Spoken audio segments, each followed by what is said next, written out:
Smart friends, it's Dr. Erika Garms here with Working Smarts. Today I want to share with you some of the shocking data I gathered as part of the Heal Work Hurts project that we've been working on.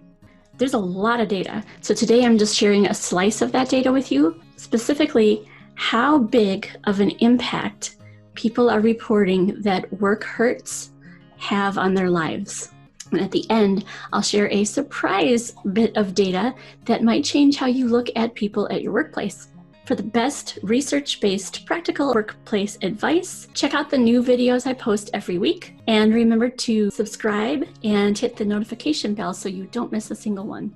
I'm Dr. Erika Garms, CEO of Working Smarts, where I help smarties like you work, lead, and manage smarter using brain-friendly methods.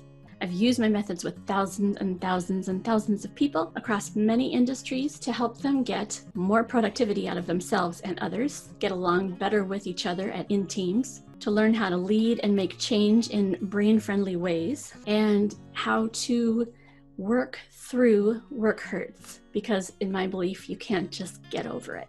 And time doesn't heal all those wounds. And that is what I'm talking to you about today, a slice of those research data. So if you haven't watched other videos about work hurts yet that I've put out, here's a refresher of what that means. Work hurts are experiences at work that cause us emotional, cognitive, and physical harm, like having responsibilities taken away, getting passed over for a promotion or a new responsibility, being bullied in the workplace, that's a huge one, feeling undervalued, being ignored, being sidelined, being left out of the loop, being misjudged, losing trust in others, your boss, your coworkers, the leadership, getting poor feedback from a boss, or getting no feedback from a boss, shaming, embarrassing, getting demoted or fired, and many more. So other research on the impacts of those kinds of work hurts already establishes a clear connection between those experiences and mental health struggles, specifically anxiety, depression, and PTSD, as well as a whole host of physical ailments. But I wanted to conduct my own study looking at how people perceived the severity of the impact of those work hurts on their entire life. So I first asked, what are the impacts of the work hurts you have experienced? Respondents could select all that apply from this list: anger, anxiety and fear, depression, loss of focus or productivity, disengagement, lost motivation, physical symptoms, sleep troubles, having considered or are currently considering leaving the job, or taking a leave of some sort. Now, before I continue, pop down to the comments section. Tell me if you've experienced a few, a bunch, or many of those impacts yourself. You don't have to name names, you don't have to explain, just say few, bunch, many, or if you're lucky, maybe none. But the stats would say that most of us have experienced at least a minor or mild, if not moderate or severe, work hurt. Okay, so here's how the responses lay out so far. And I say so far because this is ongoing research. I closed it at first, and then I decided that it was too important to cut off at a smallish number of respondents. I wanted to keep building this data pool, so it's still open, and I'll give you the link to take the survey yourself if you're interested at the very end of the video. So here's what I asked. How big of an impact has your work hurt or hurts had on your life? And 1 meant none, 10 meant extreme. And wowza, here's what people said. 24% said a 9 or a 10. 75% reported a 6 or above. 75%, 6 or above. That's really serious, isn't it? I told you that I'd also share a surprise in this video, and here it is. I also asked this question: what are the impacts of the work hurts you have observed someone else to have experienced? I got the same options for responses, and here's how they look as of right now.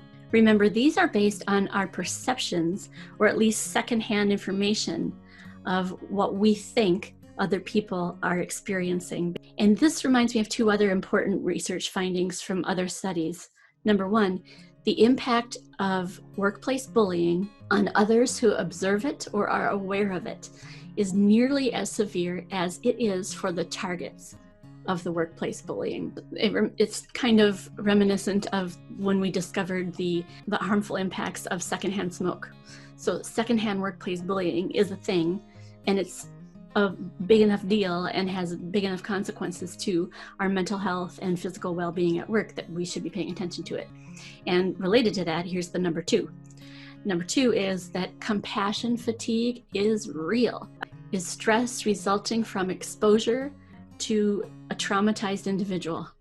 And someone experiencing a work hurt is enduring trauma. So compassion fatigue has been described as a state of physical and mental exhaustion, and it causes a depleted ability to cope with day-to-day stressors. In another video, I'll talk in detail about compassion fatigue, what its symptoms is, who's most likely to experience it, and what we can do to mitigate the impacts. So the short version of the punchline here, as I see it, is that our efforts to help support employees through work hurts in our organizations should not be limited actually to only those who are reporting it or identifying themselves as having experienced a work hurt.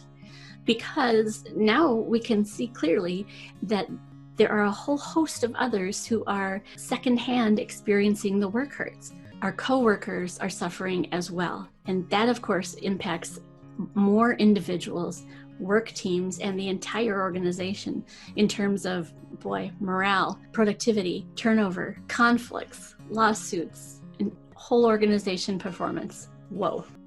I said I'd give you the link to take the survey if you're interested.